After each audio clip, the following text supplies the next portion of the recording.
Ganito ang gusto ko. 3 plus 1. Merong free. 1, 2, 3 plus 1 pack na free. Practical lang, di ba? Alam nyo ba, hindi nabasahan ang gamit ko sa kusina. I mean, ginagamit ko pa rin naman pero pamunas lang ng tubig.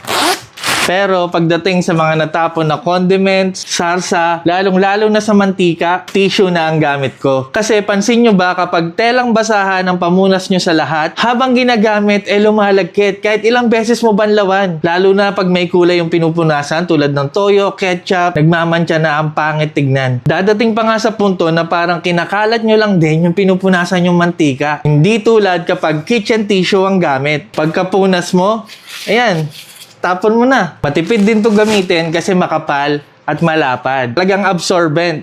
Mas hygienic, di ba? Malinis sa kusina. At sabi ko nga, matipid kasi mas mura to kumpara sa mga nabibili sa supermarkets. Meron pang free. Kaya masasabi ko talaga na sulit kapag Royo Panda. Check out nyo na sa link o kaya naman sa Yellow Basket.